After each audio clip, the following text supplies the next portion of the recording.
Dia nak jadi powerman ni, nak bikin motor ni, bukannya orang cakap macam kita buat-buat minat tau. Benda ni kita kena minat. Benda ni kita kena minat. Sebab tu kalau kita buat sesuatu kan, kalau dengan benda yang kita minat, kita akan berusaha bersungguh-sungguh. Dia berbeza tau. Kalau macam kita tengok orang ni buat, macam best kan, try buat. Sebab kita tak ada jiwa, tak ada jiwa. Okey, Assalamualaikum warahmatullahi wabarakatuh. Kita cerita pasal Double R ni Double R ni dah siap dah hari tu. Iklan pula. Tapi dia ada masalah macam mana tau. Time kita parking, kalau kita parking tak matikan minyak, nanti tu dia susah hidup. Jadinya masalah dekat Double R ni kan, dia tak macam motor-motor lain. Kalau macam carburetor dia overflow, sebabkan carburetor dia tu jenis mendongak ke atas macam gitu kan, dia membuatkan minyak yang overflow tu dia terus masuk dekat dalam enjin. Bila dia masuk dekat dalam enjin, bila dalam crankcase tu penuh minyak petrol, Double R ni dia takkan boleh hidup. Dia boleh hidup, dia jenis macam mana tau. Kalau nak hidup, korang kena suruh member korang tolak, lepas tu korang masuk gear. Lepas tu baru dia boleh hidup. Kalau pakai start boleh hidup, tapi jenuh naik tertanggal kaki nak start. Jadinya hari ni aku nak buka carburetor dia balik. Lepas tu aku nak tukar needle floating dengan dia punya rumah sekali. Okay, aku malas nak try tukar getah ke, tukar jarum ke. Aku tukar one set terus, senang, confident sikit. Jadinya sekarang ni aku buka carburetor dia, aku tunjuk dekat mana lubang yang kalau Double R overflow masuk dekat dalam enjin. Okay, jadinya sekarang Eddie tengah buka carburetor dia. Kita tunggu Eddie buka carburetor dia. Kita tukar dia punya floating needle punya jarum tu dengan dia punya rumah sekali Jadinya dekat dalam video ni aku tunjuk dengan korang dekat mana lubang yang Double R selalu keluar minyak, dia terus masuk dekat dalam crankcase. Kita membuka carburetor yang keluar minyak. Okay, jadinya aku nak tunjuk dengan korang satu hack, orang cakap penggunaan spana lah. Orang cakap, nanti ramai cakap, alah benda tu kita dah tahulah. Itu kau yang dah tahu, ini kita nak cerita pasal yang tak tahu. Okay, jadinya kenapa screwdriver ni, bawah dia ni dia bulat kecil, tapi kenapa atas ni dia besar? Di atas ni dia besar sebab nak bagi kekuatan untuk kita genggam, lepas tu untuk kita buka sesuatu benda ataupun skru yang ketat. Okay, andai kata kalau macam kita dah buka skru okay, contohnya macam gini. Skru yang ketat, kita nak buka, kita nak pegang bawah ni, tak kuat kan? Jadinya sebab itulah dia ada pemegang macam gini. Dia dah kuat, tangan kita kuat nak pegang. Lepas tu bila kita dah longgarkan skru, kita jangan pusing macam gini. Kita pusing macam gini. Bila pusing macam gini, dia lagi mudah sebab benda ni kecil. Bila benda ni kecil, kita pusing macam gini, pusingan dia banyak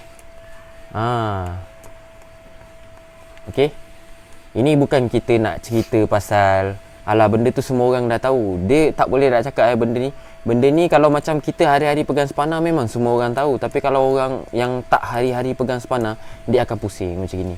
Kalau macam gini korang tengok tu, dia punya pusingan kan sikit. Okey, jadinya itulah sekian hack kita pasal spana. Okey, jadinya sekarang Eddie buka dia punya jarum pelampung. Kita tukar dia punya jarum pelampung Cabut dulu skru. Dia ada skru bunga kecil dekat tepi jarum pelampung tu dia ada satu skru bunga kecil. Okey, kita buka skru tu dulu, lepas tu baru kita boleh tarik dia punya jarum.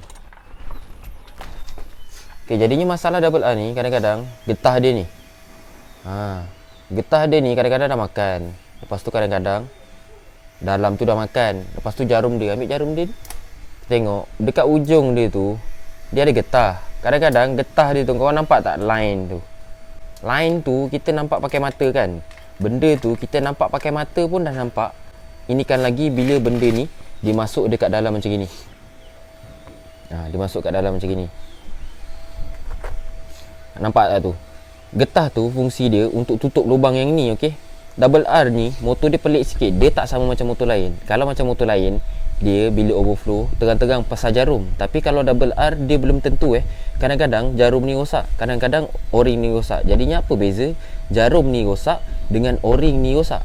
Bila jarum ni rosak, dia akan keluar minyak, lalu lubang yang tengah tu dia akan turun. Walaupun pelampung kita dah tekan benda ni naik atas, tapi kalau o-ring ni rosak, minyak akan keluar lalu tepi ni, dia tetap akan keluar dekat sini. Bila dia keluar dekat sini, motor kita tetap akan overflow. Jadinya double R ni dia tak sama macam motor lain. Kalau motor lain, carburetor dia duduk dalam keadaan macam gini. Okey. Jadinya double R dekat atas motor dia duduk macam gini. Dia akan sengit sikit macam gini. Itu yang sebabnya kalau macam carburetor tu overflow, kita tak nampak dia punya minyak tumpah. Kita tak nampak dia tumpah dekat sini. Tapi tak bermakna dia tak overflow. Jadinya double R, kalau dia tak keluar overflow dekat lalu pipe bawah tu, dia akan keluar dekat sini, lubang pilot ni. Okey. Jadinya bila dia duduk dekat motor, dia macam gini tau. Bila keluar lalu lubang pilot ni, dia akan terus masuk dekat dalam enjin. Tu yang buat motor kita susah nak hidup. Okey, jadinya jalan penyelesaian dia, aku tukar dua barang ni. Okey. Jadi kita tengok yang baru ni. Korang tengok tu. Dia dekat dia punya getah tak ada macam berline macam yang lama. Jadinya kita try pasang. Lepas tu kita try tengok motor ni macam ni. Okey, sekarang Eddie dia tengah pasang balik carburetor ni. Kita try pasang. Kita try start balik motor ni. Tapi bila motor dah penuh minyak dekat dalam crankcase, kita kena buka plug dia. Kita kena buka plug dia, kita kena tutup lubang plug dia pakai kain. Lepas tu kita kena start berulang kali sehinggalah kita puas hati dengan, orang cakap, selip tu tak basah. Sekarang kita try start motor ni. Dia memang susah hidup sebab minyak dekat dalam crankcase tu dah penuh. Kita dengar bunyi motor pun dah tahu dia punya enjin tu dekat dalam penuh dengan minyak.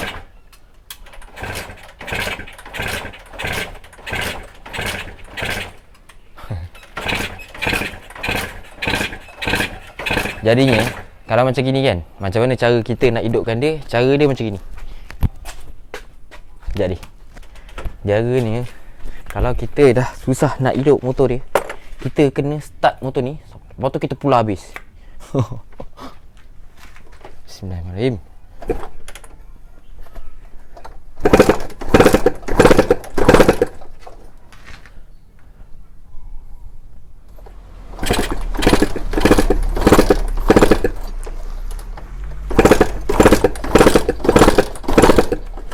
Mak Datuk.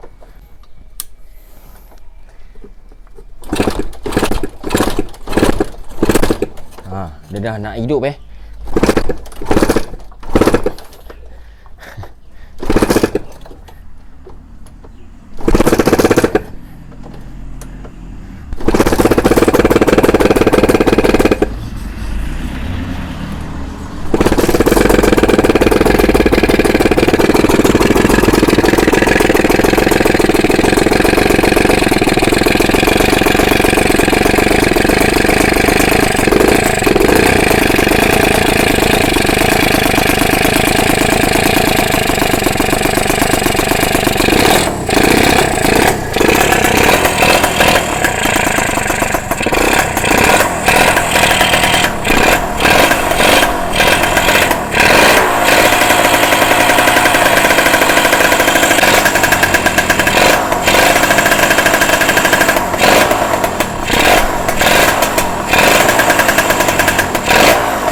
Jadinya macam itu kalau kita nak repair motor double R yang overflow, sebabkan minyak dekat dalam crankcase tu dah penuh, itu yang membuatkan aku nak start motor ni.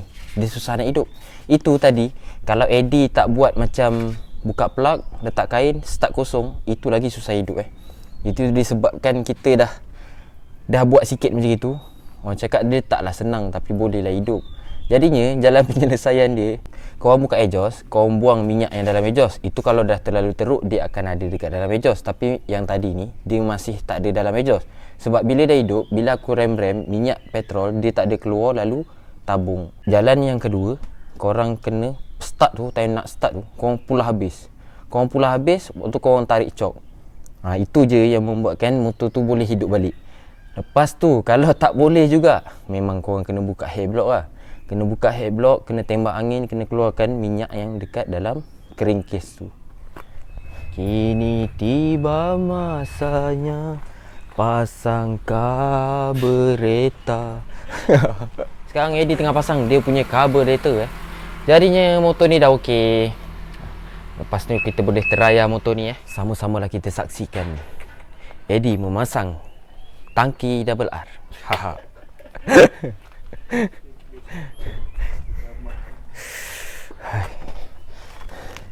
Okey. Jadinya Pak Wang handsome. Pandai bikin double R tak? Tak pandai? Lemah. Pasang balik tangki dia. Hari ni hari Jumaat. Jadinya aku tak buat kerja. Cukup sampai di sini sayang. Relakan perpisahan ini. Aduh. Ingatkan dah habis. Kita dah habis berlakon, rupanya belum. Jap, nak pasang wire. Sekejap abang masang, kau angkat je. Kalau kena meninggal. Okey, jangan lupa kita pasang wire tangki ni. Nanti kan kita tekan minyak tak naik pula. Tengok yang sebelah sana tu.